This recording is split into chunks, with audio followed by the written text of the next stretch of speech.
What's up guys, Houndish here, and today we're jumping into Destiny 2 alongside the weekly reset for Tuesday the 15th of April. This is one of those rare weeks where we actually don't have a patch for the game, so no interruption at reset, which is kind of nice in a way, despite the fact that we're perhaps missing out on a couple of fixes and things. The focus for today though will be the featured rewards and rotations as well as vendor inventories. So we've got Eververse and all of that kind of stuff, plus we'll touch on some of the incoming updates for Heresy, clarify the Nightfall as well as featured dungeons given that those rotations are a bit funky at the minute, all of the reward bonuses and boosts for the week, and a handful of other items. So as always guys, I hope you find the video useful. If you do, get subscribed for more Destiny content, but now let's get into it. First thing worth saying, Act 3 of Heresy has now wrapped up, at least the bulk of the story thread. We'll probably get an epilogue or something later in the episode, but as you may have seen, today Bungie finally spoke about the next expansion, Frontiers, or Apollo, or should I say the Edge of Fate, which is actually the name for it. So they're going to be revealing this on the 6th of May, ahead of the Ride of the Nine launching. More than likely in a live stream, we can see that will be 1 hour before the weekly reset time, so certainly something to be excited about right there. And of course, we also finally get a date or an idea of when we're going to learn more about the next content drop for the game. So that's an important part. Otherwise, the next couple of weeks ahead of Ride of the Nine are pretty much going to be catch-up weeks, I suppose, if you're still playing the game. So if you need to complete any of those catalyst quests, grind things out in the Nether, or indeed farm for weapons, now's a pretty good time to do it if you're still playing on the quieter weeks. Otherwise, Bungie have said there will be an update to address missing Nether secrets that will come next week. And the following update after that, as far as we understand it, will be on May 6th, when Bungie drop Ride of the Nine. So, bit of orientation for where we go from here. Now though, as we get into the game, we do have bonus infamy for the Taken available this week. So if you're looking to level up with Gambit, then that could be useful this week. Also, an Eververse event, if you want to look into it, a flashback for Season of the Chosen. We'll take a look at some of those things in just a moment, but if you want any of those armor sets, obviously available in the store right now. And on that subject, they do cost 1500 bright dust for the, silver, 1500 silver, better get that right, for the armor sets right there. So expensive as always, but give us your thoughts. There's also an ornament for Dead Messenger, the Fatal Howl, and of course this weapon is farmable from the exotic mission this week, if I'm not mistaken.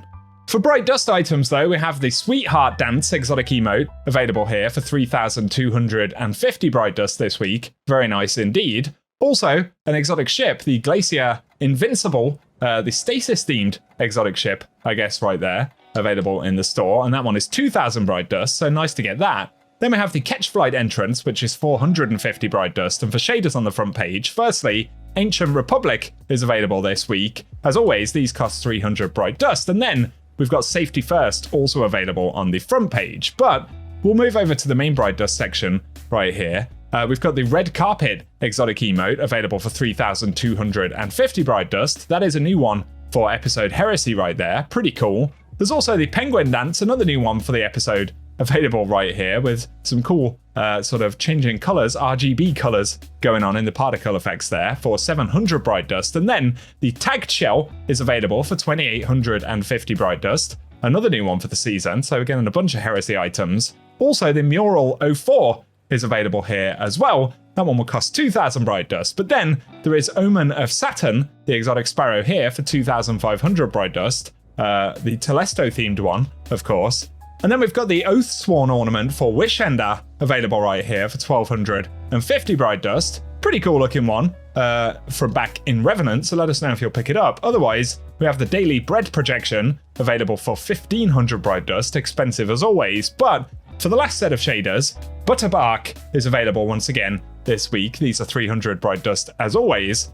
Jack Arena is up for grabs as well. Some classic shaders here, I suppose. There's also Reef Regalia with the cool Awoken vibes. And finally, we've got Raven Silk available this week as well. So share your thoughts on those. But lastly, the Dominus Gall effects, Transman effect, as well as the Past Unearthed and Guiding Light, all available for 450 bright dust. And these couple here from back in the Black Armory era. So let us know in the comment section if you plan to pick anything up. I was kind of hoping we might get Lotus Eater this week, maybe that the rotation would be changed from what was listed, at least. Unfortunately, that isn't the case, and we do have Shadow Price available, so useful if you need it. Otherwise, I'm not sure when we'll finally get the return of Lotus Eater. We'll just have to wait and see. We'll check in at Banshee though, for the rolls, I suppose, right here. We've got the Snorri FR5 fusion rifle with compulsive reloader and reservoir burst, which is interesting. Then we've got Nezaric's Whisper with compulsive reloader, adaptive munitions, as well as the Taipan linear fusion rifle with field prep and frenzy. Mikado 45, which has got triple tap and onslaught, so that's a potentially interesting one too. And then the Husgau with tracking module and cluster bomb, which is all right. And then Path of Least Resistance with hipfire grip and One for All. So potentially a couple of weapons might be worth grabbing for some folks right there, but keep in mind the rolls will change through the week. We'll say a quick hello to Shader 1 in the annex. For the armor right here, we've got the Kerek old school sets of armor from back in the day. I can't even remember the original sources, but I'm pretty sure they were vanilla armor pieces. So if you're interested in those, potentially check in. Otherwise, we've got the Satu Tribe shader from back in Black Armory right here, which Ada I think has sold before, but not too regularly. So might be useful for some folks. Some of those were pretty nice shaders. There's also Flowers of Io available this week. And finally, New Monarchy Diamonds is up for grabs as well, and the shaders will cost 10,000 Glimmer. For featured dungeons this week though, we couldn't see the rotation ahead of the reset, so worth a quick mention, we do have Ghosts of the Deep available this week, useful if you're after the Navigator. Otherwise, over here on the moon, it will be Pit of Heresy available this week with farmable rewards, so let us know if you plan to jump in to those.